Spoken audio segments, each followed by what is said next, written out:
Olá, seja bem-vindo, seja bem-vinda à nossa segunda aula do curso introdutório, de bibliometria. Então, essa é a nossa segunda aula, cujo título é O papel das citações na ciência.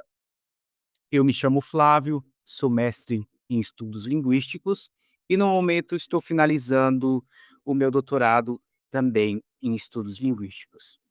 E sou membro aqui do grupo GTEC, que é o Grupo de Estudos e Pesquisa em Tradução, Tecnologias, Ensino e Cientometria. Bom, na aula anterior, nós discutimos o que é a bibliometria e por que ela é importante para nós compreendermos a produção científica. Naquela aula, nós também vimos que a bibliometria utiliza-se de métodos quantitativos para analisar a literatura acadêmica e identificar padrões na construção do conhecimento. Já nessa aula, na aula de hoje, nós vamos abordar um elemento que é central da bibliometria, que são as citações científicas. E se a bibliometria, se nós pudéssemos comparar a bibliometria a um edifício, as citações seriam, um de seus pilares fundamentais. É assim que a gente pode ver as citações científicas.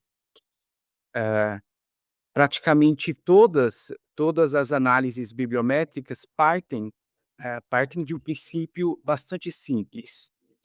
Os pesquisadores citam outros pesquisadores, mas na prática isso que é aparentemente simples, revela muito sobre a estrutura da ciência. Afinal, por que por que nós citamos? Por que os pesquisadores citam? E vamos começar aqui com essa pergunta básica, né, por que um artigo científico cita outros trabalhos? Existem várias razões para isso, para que isso aconteça. Um pesquisador pode citar outros trabalhos para, por exemplo, reconhecer uma contribuição anterior, apresentar o estado atual de uma área, apoiar um argumento. Ele também pode fazer isso para apresentar um método já utilizado, para discutir ou criticar resultados anteriores, entre outros motivos também. Em outras palavras, quando quando um pesquisador cita outro trabalho, ele está nada mais do que participando de uma conversa acadêmica, daquele diálogo que eu falei na aula passada. A ciência funciona, em grande parte, como como um diálogo contínuo, aliás, entre os seus entes, entre os pesquisadores. E cada artigo ali, cada artigo novo, entra nesse diálogo. Ele conversa com as pesquisas anteriores, ele está contextualizado e, ao mesmo tempo, ele abre caminho para as pesquisas futuras. E, nesse sentido, a gente pode ver a ciência como um diálogo acumulativo. E é uma característica fundamental da ciência, o fator cumulativo, né, a questão cumulativa. Isso significa que novas pesquisas geralmente se apoiam em pesquisas anteriores. Isaac Newton, por exemplo, expressou, essa ideia de cumulatividade, eh, numa frase bastante famosa, né, quando ele escreveu: "Se vi mais longe, foi por estar sobre os ombros de gigantes". E essa frase dele ilustra muito bem o funcionamento da ciência, né. porque nenhum conhecimento surge, isso é óbvio, nenhum conhecimento surge completamente isolado. Ele se constrói sobre uma base de estudos anteriores. E as citações são justamente o registro dessa continuidade, porque cada cada citação mostra de uma ideia, eh mostra, na verdade, de onde, né, uma ideia veio e com quais trabalhos ela dialoga. E para a bibliometria, as citações são extremamente valiosas, porque elas podem ser, de certa forma, quantificadas e analisadas. Por exemplo, nós podemos observar quantas vezes um artigo foi citado, quantos artigos são citados juntos, quais autores citam uns aos outros, quais áreas citam outras áreas. E todas essas informações, elas permitem estudar a estrutura do conhecimento científico. E, e quando nós analisamos milhares de artigos ao mesmo tempo, numa análise bibliométrica, as citações formam redes, redes complexas de relações.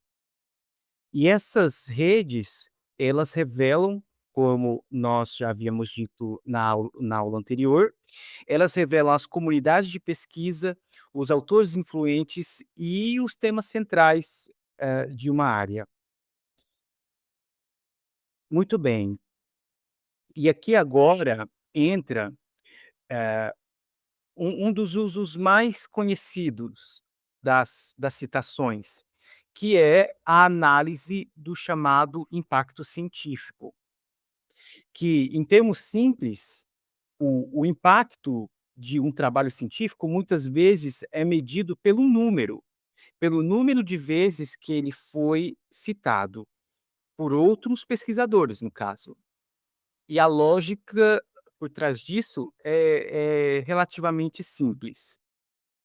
Bom, se muitos pesquisadores citam um determinado artigo, isso acaba sugerindo que aquele trabalho em questão teve a influência, sobre pesquisas posteriores. E por essa razão, por esse motivo, o número de citações acaba se tornando um dos indicadores mais utilizados na avaliação acadêmica. Podemos citar, por exemplo, que ele é usado, o fator de impacto é usado para avaliar os pesquisadores, as revistas científicas, os programas de pós-graduação, as instituições de pesquisa e outras também. Contudo, nesse ponto, é importante ter muito cuidado, porque nem toda citação significa aprovação ou concordância. Não é porque eu citei um artigo que eu estou aprovando ele, eu estou concordando com ele. Porque um artigo também pode ser citado para ser criticado, ou para ser questionado, para ser contestado. E, além disso, diferentes áreas da ciência acabam possuindo, diferentes padrões de citação. Posso citar, por exemplo, que algumas áreas publicam muito mais artigos, do que outras. E isso significa, de certa forma, que os números de citações precisam sempre ser interpretados dentro daquele contexto, dentro de um determinado contexto, que é o contexto daquela área.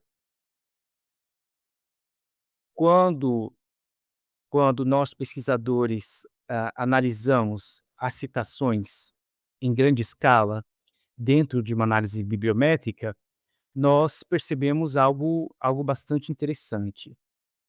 Uma pequena quantidade de artigos recebe muitas citações. Isso é bastante célebre, bastante evidente dentro da bibliometria. Uma pequena parcela de artigos recebe muitas citações, enquanto a maioria recebe poucas. E esse fenômeno dentro da bibliometria, é conhecido como distribuição desigual de citações. E em várias áreas científicas, alguns trabalhos acabam se tornando referências fundamentais. Eles, passam a ser citados, né, passam a ser citados repetidamente por muitos anos. E esses artigos frequentemente introduzem, teorias muito importantes, métodos inovadores e descobertas relevantes.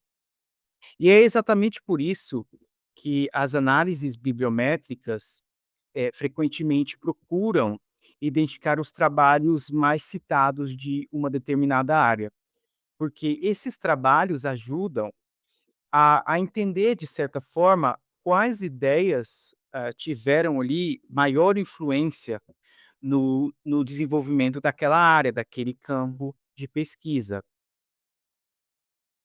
E quando nós conectamos os artigos, por meio de suas citações, nós acabamos formando o que é chamado de redes de citação, ou redes de citações.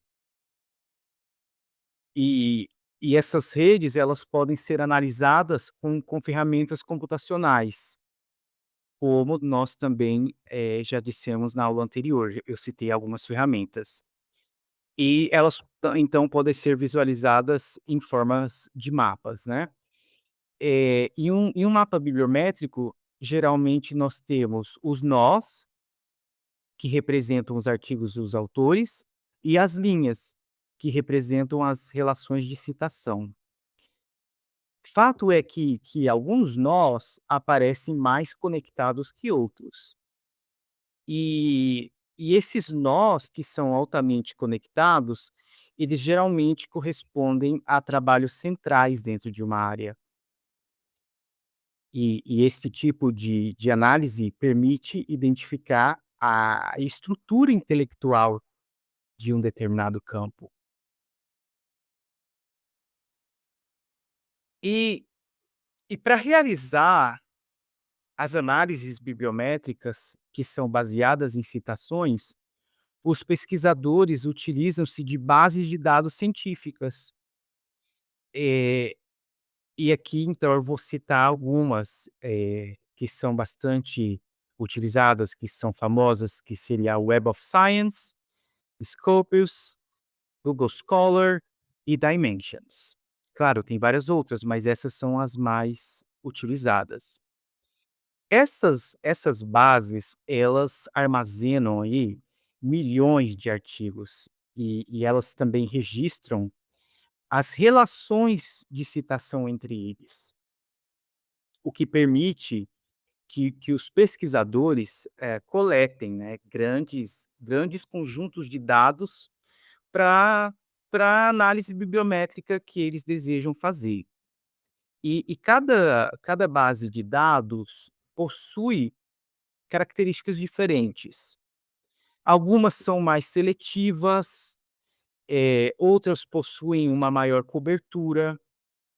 E por isso, exatamente por isso, a escolha de uma base de dados é uma etapa fundamental, uma etapa muito importante nos estudos bibliométricos. O pesquisador tem que estabelecer critérios para a seleção das bases com as quais vai trabalhar. E embora as citações sejam, de certa forma, extremamente úteis para análise, científica, elas também, claro, têm limitações, isso é evidente. Por exemplo, nem todos os trabalhos importantes são igualmente citados. E alguns fatores, que influenciam as citações, podem incluir, por exemplo, o idioma do artigo, a visibilidade da revista na qual ele foi publicado, o tamanho da comunidade científica daquela área, o acesso ao artigo, né, se o acesso é livre ou se o acesso é pago. E além disso, os artigos mais antigos geralmente tiveram mais tempo para acumular citações. E é claro, todos esses fatores mostram que as citações, elas devem ser analisadas com cuidado, e sempre dentro de um contexto interpretativo. Mas assim, muito apesar dessas limitações, as citações elas continuam sendo uma das ferramentas mais poderosas, podemos assim dizer, mais poderosas para entender o desenvolvimento da ciência. Porque ao estudar os padrões de citação, nós podemos observar, por exemplo, como as áreas científicas se formam, como as ideias se espalham, como as comunidades de pesquisa se organizam. E, em muitos casos, as redes de citações acabam revelando escolas de pensamento, linhas de pesquisa e também núcleos teóricos dentro de uma determinada disciplina.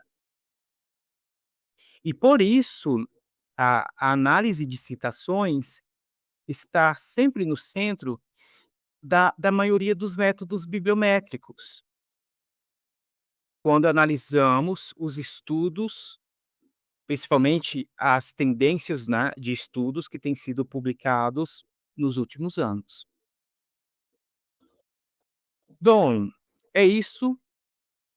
A nossa aula de hoje foi sobre o papel das citações, dentro dos estudos bibliométricos. E nessa aula nós vimos então que as citações desempenham um papel, fundamental na organização da ciência, porque elas não são apenas referências formais, eh, ali dentro de um artigo. Elas sim representam conexões intelectuais entre as pesquisas. E e a bibliometria, ela utiliza essas conexões para analisar a estrutura do conhecimento científico, porque por meio das citações é possível identificar então os trabalhos influentes, as redes de pesquisa e as tendências científicas. Para as próximas aulas, nós vamos então explorar métodos específicos que utilizam as citações para analisar a ciência, o fazer científico. E um deles é a análise de cocitação, que nós vamos ver nas próximas aulas. A análise de cocitação nos ajuda a identificar as relações intelectuais entre autores e trabalhos.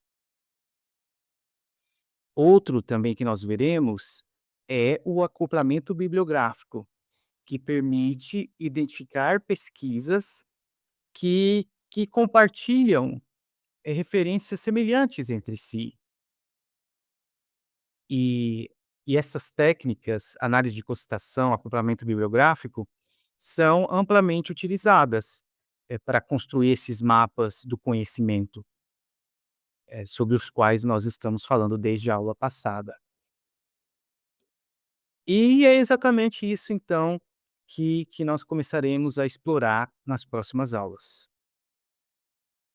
Eu estou colocando na descrição dos vídeos uma série de referências a artigos que foram utilizados nessas aulas. Então, na aula passada, na nossa primeira aula, eu não cheguei a colocar em tela os artigos, mas se vocês forem lá na descrição, do vídeo da primeira aula, vocês vão ver, além da descrição da aula, ali naquele campo de descrição, vocês vão ver então, eh, alguns artigos que eu estou recomendando, que são artigos fundamentais, né, pra introdução à bibliometria e para essas aulas que a gente está, realizando aqui por meio do YouTube.